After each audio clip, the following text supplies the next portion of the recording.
can talk about has to deal primarily with the South. And it's a spread out of those African Americans from some colonies into some of the other colonies. It's primarily a southern migration. Yes, going towards the South, not away from the South, really from the East Coast to the South.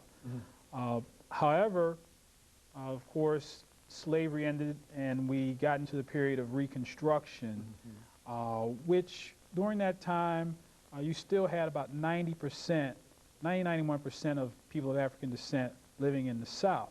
However, of course, we know that Reconstruction ended. And at the end of the Reconstruction period and getting into the early 1880s, there were about 5 million blacks in the United States. And again, 90% of those lived in what's defined as the South. However, at the end of Reconstruction, lots of bad things started to happen to black people in the South.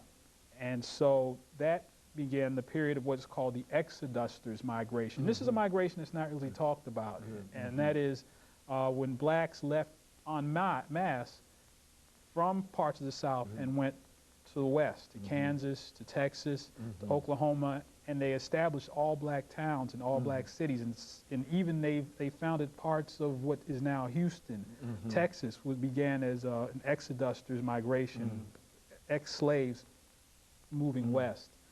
In fact, Nashville plays a big role. What was believed to be the largest Exodusters migration started right here in Nashville, as approximately 60,000 disgruntled blacks left here en masse and went west.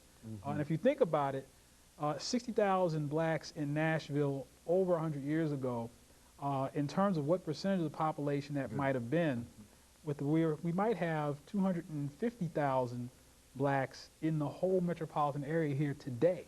So just think about a quarter, that would be a quarter of the black population today. So I imagine at that time that was almost nearly all the African Americans in Middle Tennessee up and left en masse all at once. So that's significant. You know, Dr. Padgett, you mentioned these small black towns that were a result of migration from the South to the West. Let's say some other things about these small black towns, because I think that you see them in almost every state here and there. And if you would like to, why don't you name a couple of them so that we can more closely identify them, and how were they constituted, and how did they come into being? Some of them, you know, in terms of just a general statement in reference to them. Well, some of them probably don't exist today, but you had Nicodemus, Kansas. There's a town called Winona in Texas, which is still a small town outside of Tyler, Texas, but that was founded by freed Africans. Also, some of the wards in downtown Houston, once again, were founded by people of African descent who were moving towards the West. So those are just 3 examples of these towns. There are a lot of towns called free towns in parts of Oklahoma, and other places in the West that are just remnants of this Exodus movement. And so generally, many of us generally see the exodus or the movement of African Americans primarily from from the South to the North. But what you're saying is that even before the northern migration, that there's a considerable migration of African Americans that will go out west rather than to go south. What are some of the things, what are some of the motivations for them moving from the South into the West from that perspective? Well, the end of Reconstruction, where you had blacks being lynched, killed, forced off their land. The Associated Press has just released a story that I've been reading about how blacks lost hundreds of thousands of acres of land that was just stolen from them, and in some cases the state governments took the land. It wasn't just the Klan. So under those conditions, people had lots of good reasons to leave, even though they were leaving to what could be termed unexplored, untested territory. Anything was better than the situations under which they were living in the South at that time.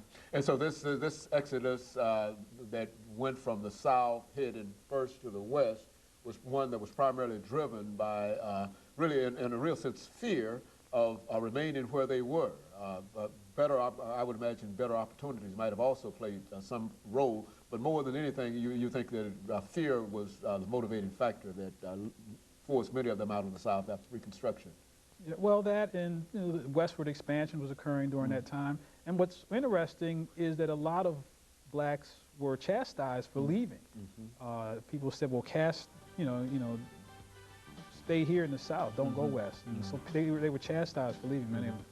Okay, and of course, Dr. Padgett, let us take this first commercial break, after which we'll come back and resume this conversation. We'll be back with you following this short commercial break.